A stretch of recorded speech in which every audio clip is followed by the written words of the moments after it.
sebelum Ibu menyampaikan materi, ada baiknya kita berdoa dulu menurut agama dan percaya masing-masing. Silakan ketua kelasnya. Sebelum memulai pembelajaran pada pagi hari ini, marilah kita berdoa terlebih dahulu sesuai dengan kepercayaan masing-masing. Berdoa mulai. Doa selesai. Ya, doanya udah. Sekarang Ibu mau absen dulu nih. Siapa yang nggak hadir?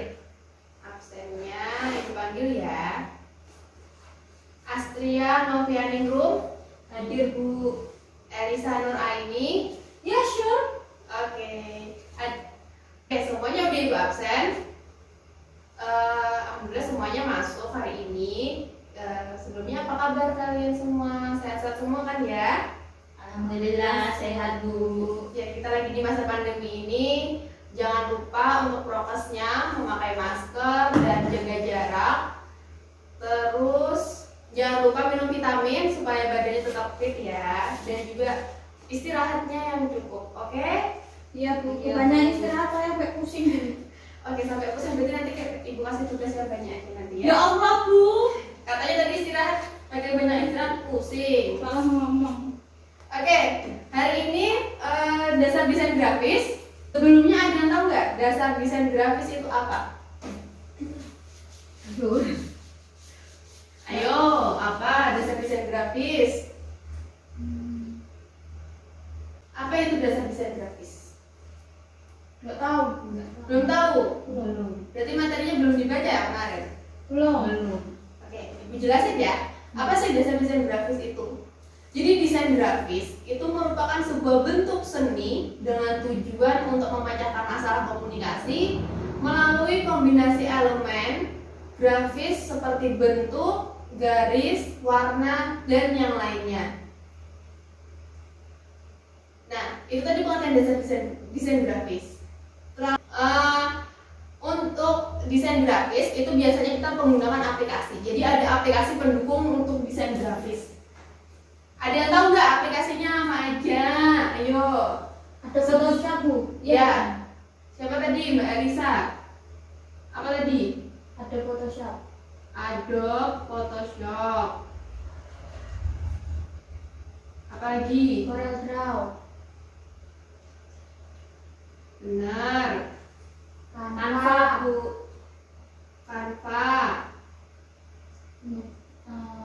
Apa lagi? Desainer. Ya, benar, desainer. Ada Illustrator Bu, masuk nggak Bu? Apa? Ada Illustrator. AI masuk, Adobe Illustrator. Benar, pintar. Apa lagi? Adobe InDesign Bu. Iya, benar, Adobe InDesign. Sketchbook Bu. Pintar, Elisa. Semangat. Sketchbook. Ada lagi? Ayo. Inkscape Bu. Bagus. Inkscape. Nah, ini tadi aplikasi pendukung dari desain grafis. Dari semua ini kalian ada yang pernah nyoba belum? Aduh, Ya, pakai Canva. kayak Canva. Hmm. Kalau Canva itu dia gratis ya? Iya, gratis. Kan saya gratisan Bu, lebih enak orang Indonesia. Biasa. Ayo, Mbak Astria udah pernah nyoba belum? Sudah Bu, pakai Canva. Pakai Canva juga. Nah, nanti Ibu harapkan kalian juga mencoba aplikasi yang lain selain Canva.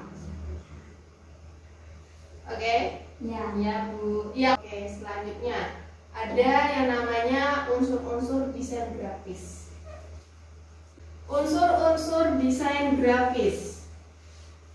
Yang pertama itu ada, bentar ya, unsur DDG. Yang pertama itu ada garis atau line. Terus yang kedua ada yang namanya bidang atau shape.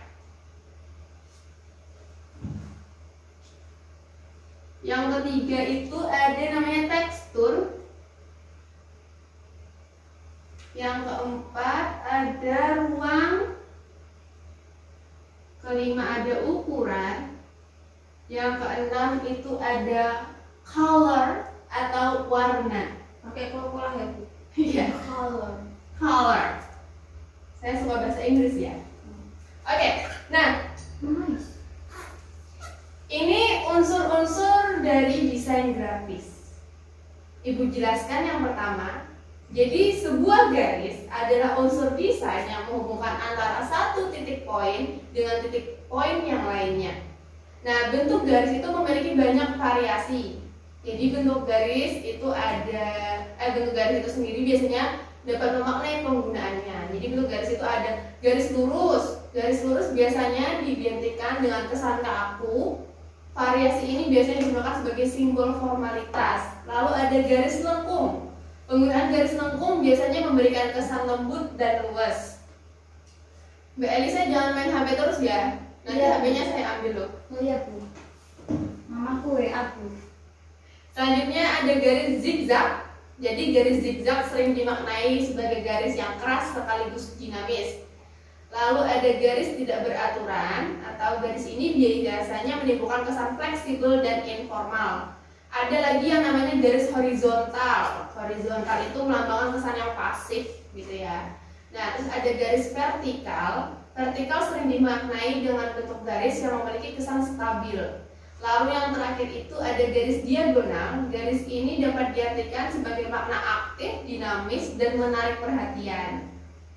Itu tadi garis. Selanjutnya ada bidang atau shape. Nah, bidang itu biasanya juga disebut dengan shape, merupakan segala bentuk apapun yang memiliki dimensi tinggi dan lebar. Bidang dapat berupa bentuk-bentuk geometri. Ada yang tahu bentuk geometri itu apa aja? Gak tahu Bu, lupa. Bentuk geometri itu ada lingkaran, segitiga, segi empat, elips, setengah lingkaran, dan sebagainya. Dicatat ya, biar gak lupa. Nah, dan bentuk-bentuk yang tidak beraturan. Jadi bidang geometris memiliki kesan yang formal, sedangkan bidang non-geometris memiliki kesan yang lebih dinamis dan tidak formal. Itu tadi bidang. Selanjutnya ada tekstur. Jadi dalam desain grafis, tekstur adalah nilai halus dan kasarnya sebuah benda, atau juga bisa disebut dengan nilai raba. Penggunaannya dapat dimayakan untuk memberikan visual yang berkesan dan berkarakter.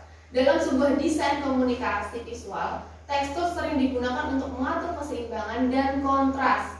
Pada prakteknya, tekstur sering dikategorikan sebagai corak dari suatu permukaan benda, misalnya permukaan karpet, baju, permukaan kulit, kayu, dan yang lainnya. Jadi penggunaan tekstur dalam desain grafis biasanya itu diaplikasikan pada latar desain atau sering disebut apa latar desain? Background Bu. Pintar semuanya. Nah, selanjutnya itu apa? Ruang atau space. Jadi ruang atau space itu merupakan jarak antara satu bentuk dengan bentuk yang lainnya, yang pada desain grafis biasanya dapat dijadikan sebagai unsur pemberi efek estetika desain. Dalam pengertian desain grafis, area yang kosong yang berada di antara elemen-elemen visual juga dianggap sebagai elemen desain. Bidang kosong dimaksudkan untuk menambah kesan nyaman dan istirahat serta memberikan kesan tekanan kepada objek visual yang ada dalam sebuah desain.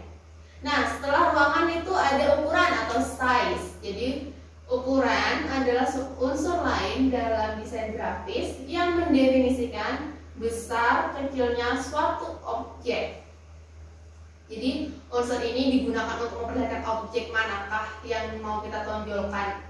Karena dengan menggunakan unsur, seorang desainer grafis akan dapat menciptakan kontras dan penekanan pada objek desain. Nih, contohnya itu misalkan saja ukuran suatu judul itu pasti akan lebih besar dari skala objek yang lainnya. Setelah ukuran ada color atau warna. Color. Ya, color atau warna adalah elemen dari unsur desain grafis yang menjadi penarik perhatian paling utama.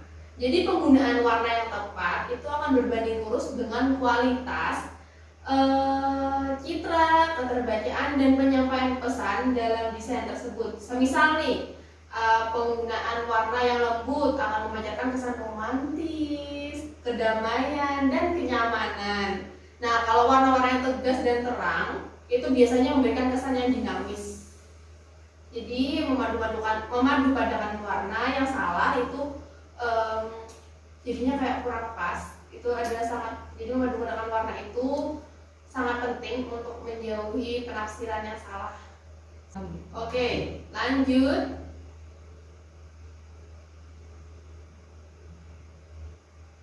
Yang ketujuh, unsur-unsur desain grafisnya ada ilustrasi.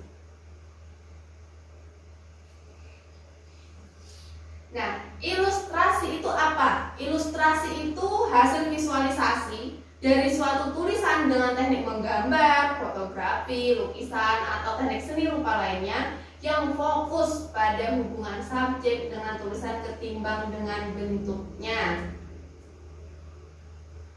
Nah, Ibu mau tanya nih, kan tujuan ilustrasi adalah untuk memperjelas informasi atau pesan yang ingin disampaikan kepada pembaca. Nah, sekarang Ibu mau tanya, fungsi dari ilustrasi itu apa sih? Ayo, siapa yang mau jawab nanti dapat nilai tambahan. Fungsi dari ilustrasi. Ya, Mbak Elisa. Yang pertama, memberikan gambaran atau bayangan setiap karakter di dalam sebuah cerita.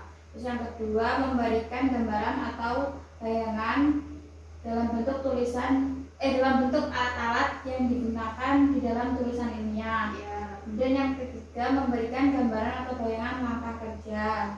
Terus yang keempat, mengkomunikasikan cerita. Yang kelima, menghubungkan tulisan dengan kreativitas dan individualitas manusia. Yang keenam, dapat menerangkan konsep yang ingin disampaikan. Bagus. Jadi itu tadi fungsi dari ilustrasi, Mbak Elisa benar, yaitu memberikan gambaran, bayangan setiap karakter dan sebuah cerita, terus digunakan dalam tulisan ilmiah, memberikan gambaran bayangan langkah kerja, mengkomunikasikan cerita, menghubungkan tulisan dengan kreativitas individualitas manusia, dan dapat menerangkan konsep yang ingin disampaikan. Nah, itu tadi fungsi dari sebuah ilustrasi. Oke, lanjut. Nah, ilustrasi itu dibedakan menjadi dua ya. Yang pertama itu ada yang namanya ilustrasi bitmap.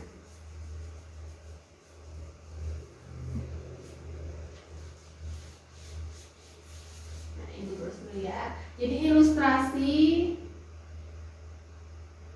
dibagi menjadi dua.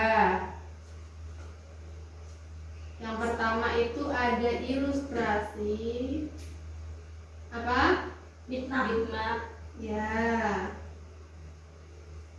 Yang kedua ada ilustrasi Gambar vektor. Pintar. Suka itu. Muridnya pintar-pintar. Nah, jadi ilustrasi gambar bitmap itu bisa juga disebut dengan raster. Dengan raster adalah kumpulan kotak-kotak kecil yang biasa kita sebut pixel. Kotak-kotak kecil ini adalah kumpulan warna yang jika semua disatukan akan membentuk sebuah gambar.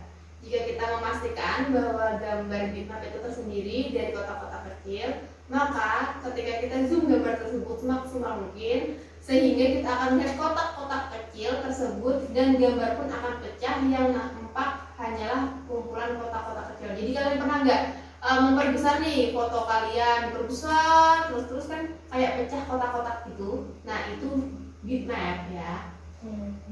Jadi format yang digunakan gambar bitmap itu ada GIF, JPEG atau JPG, BMP, PNG, PIX, PCX, TIFF, dan PSD. Nah, aplikasi grafis yang berbasis bitmap itu ada beberapa, contohnya itu ada Adobe Photoshop, ada Corel Draw, ada Jack's Pen Shop Pro, ada Micrographics Picture Publisher, dan ada Allhead Photo Impact, ada Microsoft Pen. Selanjutnya ada karakteristik bitmap. Nah, jadi karakteristik bitmap itu ada 4. Catat ya, ada 4. Penting ini. Jadi karakteristik bitmap itu yang pertama, gambar kurang jelas ketika diperbesar. Yang kedua, ukuran file yang dihasilkan itu besar. Selanjutnya, yang ketiga, tersusun atas titik-titik atau dot. Dan yang terakhir, kualitas grafis bergantung dari banyaknya pixel. Itu tadi bitmap, oke? Lanjut ke vektor. Jadi vektor itu merupakan gambar yang menggabungkan titik dan garis untuk menjadi sebuah objek, sehingga gambar tidak pecah saat diperbesar maupun diperkecil. Vektor adalah sebuah gambar digital yang terbentuk dari garis dan kurva secara matematis dari berbagai titik. Gambar vektor tidak tergantung pada resolusi. Seperti yang kita ketahui bahwa gambar vektor umumnya berukuran kecil jika dibandingkan dengan gambar bitmap.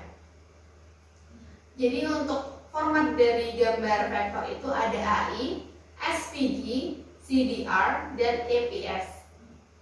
Nah, beberapa aplikasi yang berbasis di vektor itu adalah Adobe Illustration, Macromedia Freehand, CorelDRAW, Cara, Service Draw Plus, dan Harvard Draw. Tapi itu merupakan beberapa contoh untuk aplikasi berbasis vektor. Nanti bisa kalian cari lagi aplikasi apa aja sih yang berbasis vektor ya.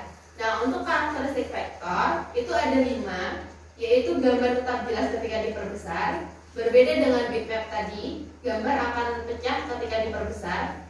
Lalu tersusun atas garis dan kurva. Kalau bitmap tadi tersusunnya atas titik-titik atau dot. Ukuran file yang dihasilkan kecil. Kualitas grafis tidak bergantung pada banyaknya pixel, dan yang terakhir gambarnya kurang natural. Itu tadi vektor. Nah, selanjutnya ini masih masuk ke unsur, yaitu ada tipografi. Apa sih tipografi itu?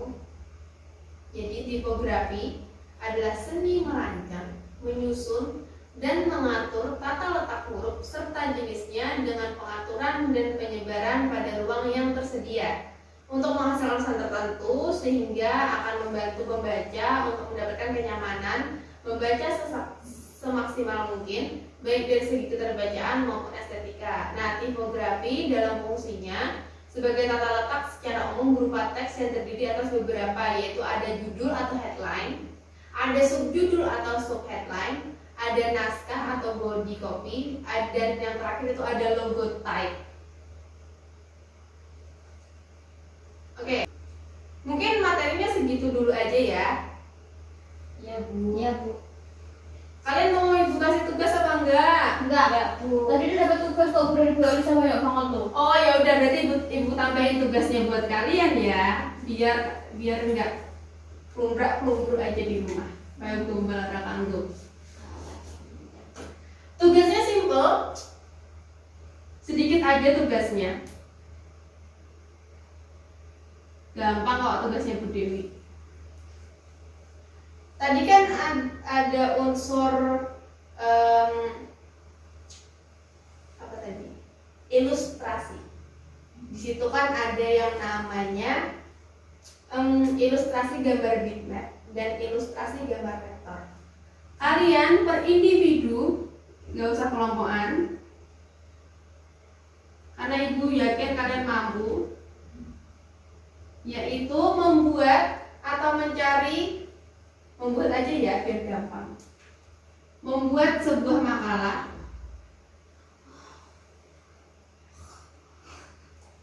Kalian bisa pilih makalahnya mau bertemakan tentang bitmap atau vektor. Bisa dipilih ya nanti ya.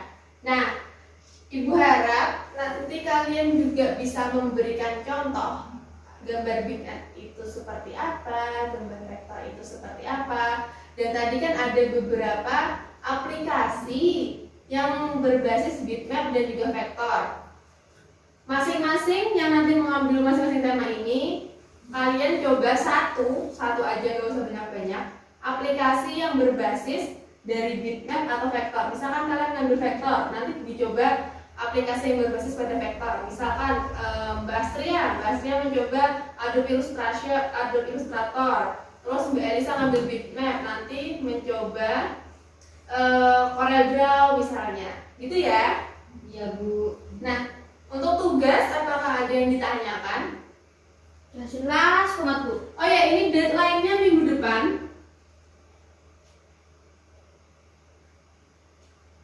Dikumpulkan. Nanti setelah itu ada kuis. Oke? Jadi kalian belajar ya. Nah, materinya udah habis. Apakah ada yang mau ditanyakan dari materi dasar desain grafis ini? Ada Bu, udah paham. Paham ya? Paham banget. Paham semua ya? Happy dong. Kalau dikasih tugas tuh happy. Ibu aja ngasih tugas happy kok. Happy Bu. Kan ibu kasih tugas kita yang ngerjain, ya enggak? Tambah lagi tugasnya? Oh, sudah itu tuh sudah. Oke. Ibu rasa cukup ya karena udah waktunya juga udah habis. Udah saat istirahat. Sebelum Ibu akhiri, kita simpulkan dulu hari ini yang akan Ibu simpulkan. Jadi desain grafis itu sebuah bentuk seni dengan tujuan untuk memecahkan masalah komunikasi melalui kombinasi elemen grafis seperti bentuk, garis, warna, dan sebagainya.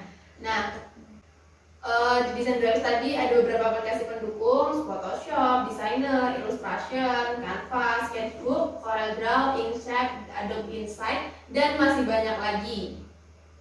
Lalu unsur-unsur desain grafis ada garis, bidang, tekstur, ruang, ukuran, warna, illustration, dan juga